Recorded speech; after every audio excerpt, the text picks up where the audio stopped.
Eventually, one day, my gravestone is going to look a lot like this. It's going to be worn, and somebody's going to walk up to it. They're not going to be able to read it, and they will have no idea who I am, what I did, what my life stood for, or could care less about all that I poured my heart and soul and work and toil and sweat and blood into. They could care less.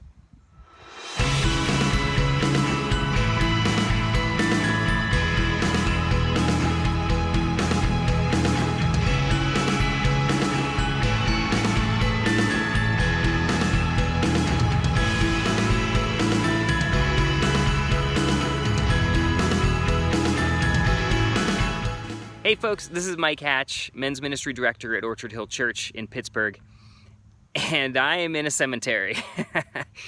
A couple days ago, was feeling really crappy and lacking some purpose and feeling hurt, really tired, and questioning in some sense what I was doing and why I was doing it. Now, I'm a pastor, and if I am liable to feel that way at certain points, any of us as men can get to that point. I don't care where you are in business, as a CEO, whether you're in sales, whether you're a waiter or waitress, wherever you are professionally, whatever industry you're in, at some point you're going to hit the wall and you're going to ask the same questions. And I'm grateful that I pulled into this cemetery for whatever reason. I'm not sure why. I just felt like I needed to pull in, and it seemed like a peaceful place where I could have a little bit of rest and just chill for a moment and maybe gain some perspective. And as I walked around, I noticed the different grave sites, some that were well maintained and some that weren't. As a matter of fact, behind me here, if you can see back here, you can see some of the grave sites that are really well maintained. Clearly there's somebody still around who cares about those folks who've passed away, that they want to maintain and honor them and their gravesite. But then there are others, like this one, that has clearly been mowed around and grass spit up onto it, and nobody's here anymore to really care about this gravesite and whoever this person was, to honor them in their life.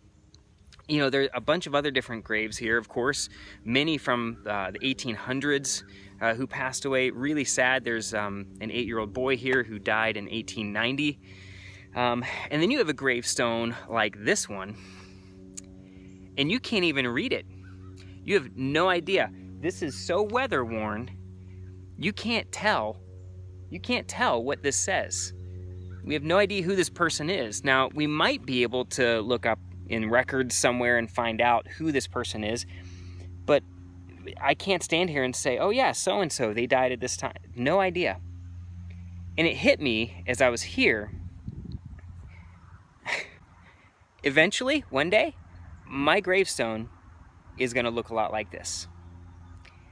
It's going to be worn, and somebody's going to walk up to it. They're not going to be able to read it, and they will have no idea who I am, what I did, what my life stood for, or could care less about all that I poured my heart and soul and work and toil and sweat and blood into. They could care less. That's sobering. That is sobering. There's another gravestone I came upon which blew me away, and it was the writing underneath the name said, "When one leaves this life, all one has left is the love of God."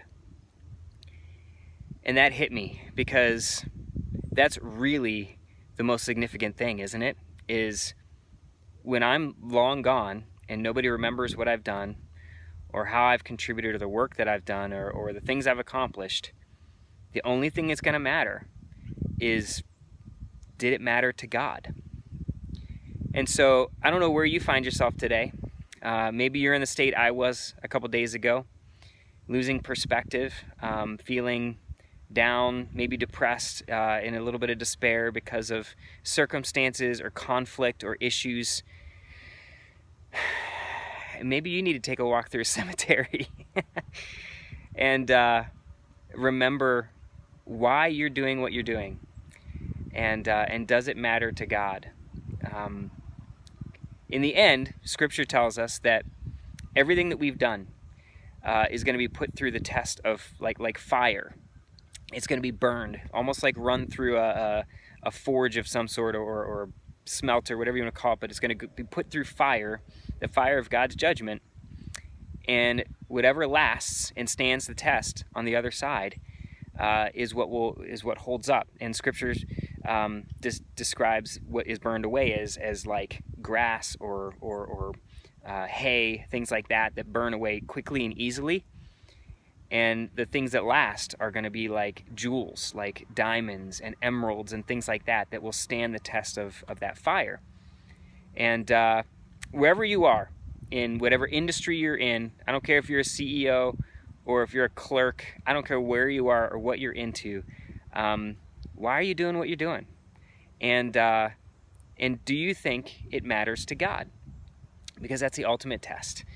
And so anyway, that's a lesson I've learned recently. I thought I would just share and see if anybody else out there, maybe you could use it yourself. And just remember, we matter to God first and foremost, more than we could ever imagine. And when you learn that and you appropriate God's love and His truth in your life, it changes everything you do, and the purpose for which you do whatever it is you do. So, all right, this is Mike Hatch, Men's Ministry Director at Orchard Hill Church. I hope you have a blessed day.